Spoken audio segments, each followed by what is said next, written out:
여러분 안녕하십니까? 이충건 방송의 이충건입니다.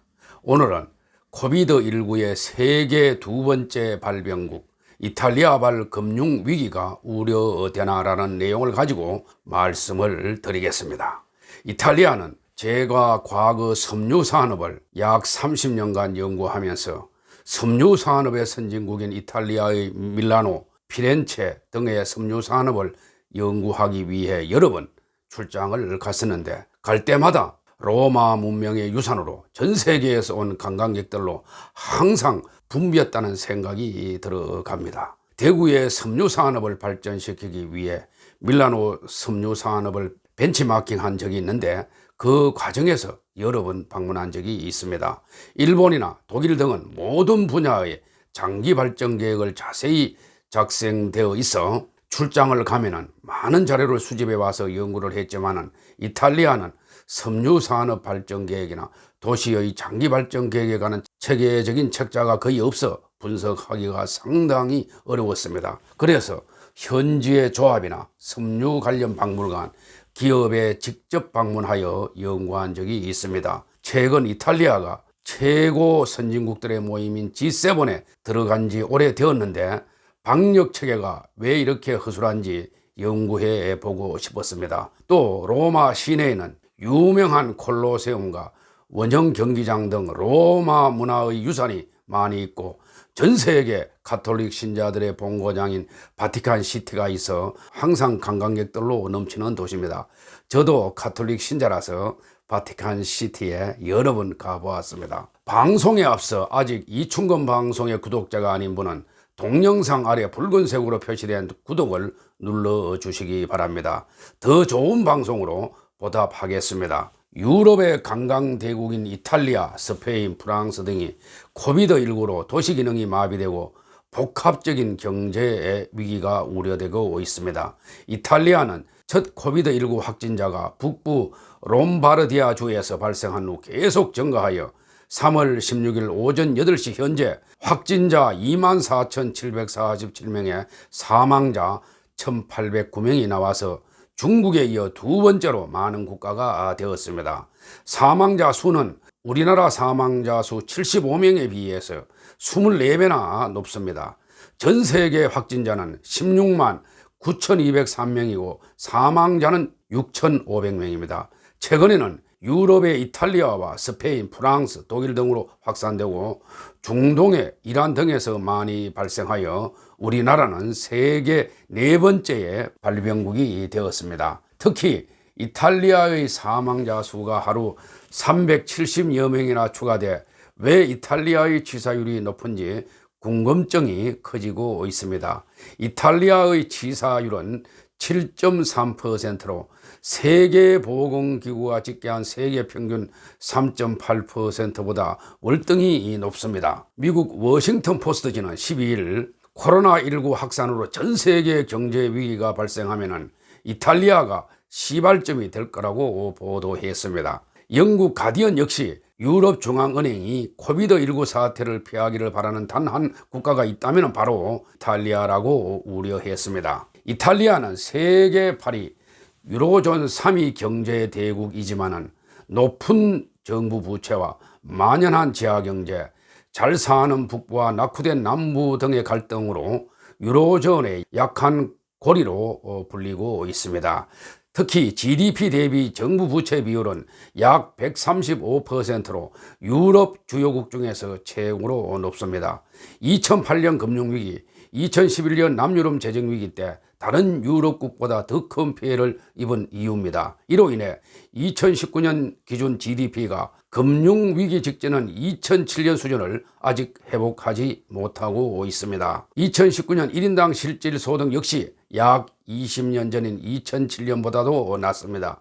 이런 상황에서 코비드19란 대형 악재를 만난 이탈리아 경제는 3분기 연속 마이너스 성장을 이어갈 가능성이 높습니다. 미국 투자은행 골드만삭스는 지난해 4분기 마이너스 0.3%에 이르 올해 1, 2분기 성장률 역시 각각 1.5% 감소할 것으로 내다봤습니다.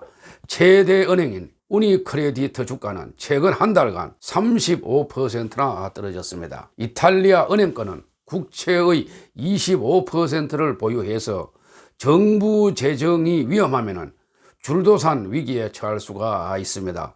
프랑스, 스페인도 이탈리아 국채를 대량 보유해 갖고 있어 이탈리아가 위기에 처하면 이웃 나라로 번질 가능성도 높습니다. 이탈리아 통계청에 따르면 2019년 이탈리아 경제 성장률은 유로존의 경기 회복도나 미중 무역 분쟁 심화, 브렉시트 등 대외적 불확실성과 함께 산업 생산 약화 및 정치 불안 등 대내적 요인으로 성장이 급격히 둔화돼 0.2%의 경제 성장률을 보인 것으로 분석했습니다. 2020년 경제는 전년보다 성장이 소폭 증가할 것으로 보이나 전반적으로 성장 둔화세 기준은 유지돼 기간에 따라 경제 성장률을 0.4 내지 0.6%로 전망하고 있지만은 코로나19로 더욱 하락할 전망입니다. 2019년 이탈리아의 1인당 GDP는 3942달러로 우리나라와 비슷한 수준입니다. 이탈리아는 2008년 금융위기 이후 EU 최고 수준의 공공채무와 재정적자 압박으로 공공의료에 대한 투자를 많이 하지 못했습니다. 현지 통신에 따르면 이탈리아에서 최근 5년간 의료기관 758곳이 문을 닫았고 의사 약 5만 6천 명, 간호사 약 5만 명이 부족한 상황에서 바이러스 사태를 맞았다고 보도했습니다. 이탈리아 의료계는 의료 인력과 병상 부족이 치사율을 끌어올린 가장 큰 원인이라고 지적했습니다. 이탈리아의 기대 수명은 2020년 83.5세로 일본 84.6세, 한국 83.0세와 비슷합니다. 또 당뇨병 비율도 지중해 식단의 영향으로 약 10%에 그쳐 다른 유럽 국가에 비해서 상대적으로 낮습니다. 그러나 이탈리아는 의사와 간호사가 1000명당 각각 3.99명, 6.7명입니다. 다른 유럽 국가에 비해서 의사는 많지만 간호사는 턱없이 부족한 실정입니다. 주변 국가인 독일과 프랑스, 영국 의사는 각각 4.25명, 3.37명, 2.85명으로 이탈리아와 비슷하거나 많습니다. 하지만 간호사는 12.93명, 10.8명, 7.8명씩으로 이탈리아보다 훨씬 많습니다. 병상도 이탈리아가 1000명당 3.18개로 우리나라 12개, 독일 8개, 프랑스 6개보다 적습니다. 다만 우리나라는 의사와 간호원 수가 1000명당 각각 2.3명, 6.9명으로 이탈리아보다 적습니다. 하지만 우리나라의 치사율은 0.9%로 이탈리아의 약 10분의 1에 불과합니다. 이 점에 대해 전문가들은 이탈리아가 인구 대비 의사와 간호사 비율이 한국보다 높지만은 의료 수준과 질이 크게 낮을 것으로 추측하고 있습니다. 이탈리아는 양질의 의사와 간호사가 해외로 빠져나가고 그 공백을 동유럽 및 아프리카 출신 의사들이 메우고 있습니다. 유럽연합 EU 통계와 이탈리아 민간연구재단 에오리스페스 보고서에 따르면 이탈리아는 2005년에서 2015년 10년간 의사 1만 명이 자국을 떠났고 이 기간 이탈리아를 떠난 간호사는 약 8,000명을 웃돈다고 합니다.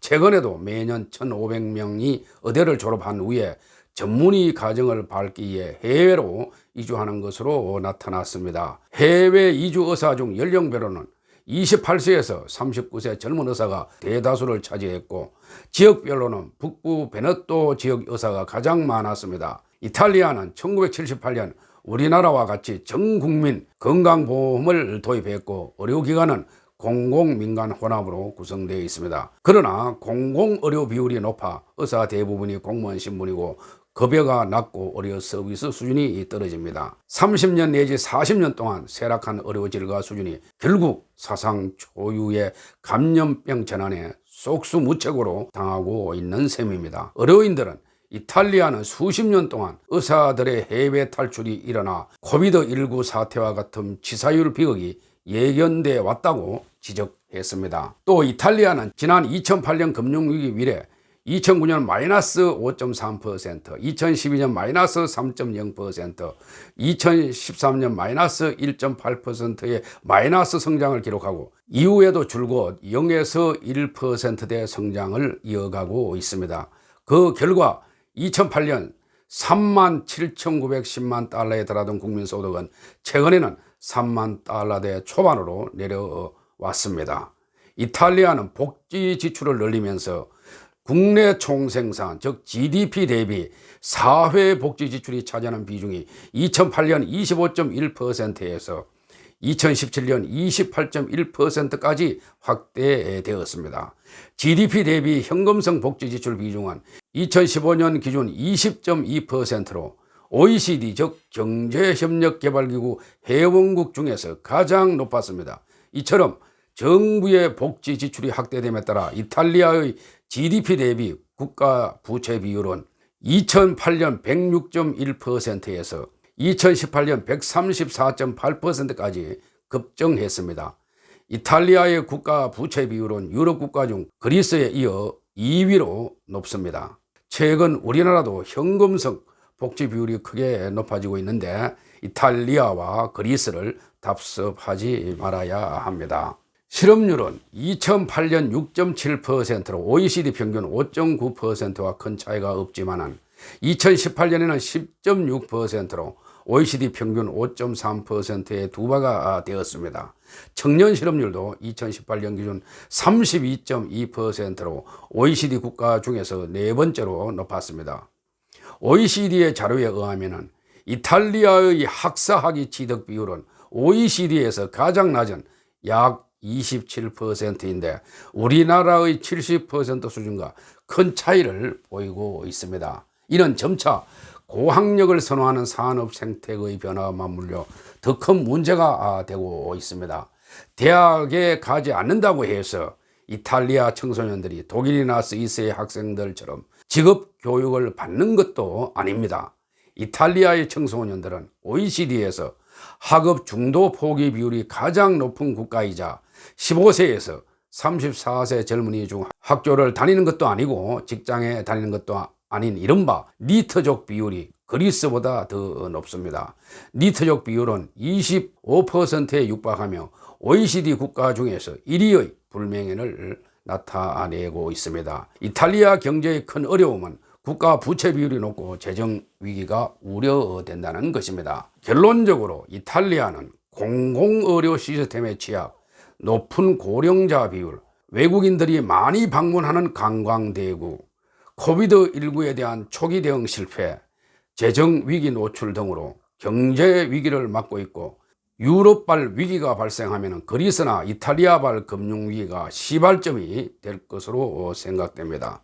오늘은 여기까지입니다. 제 영상을 시청해 주셔서 대단히 감사합니다.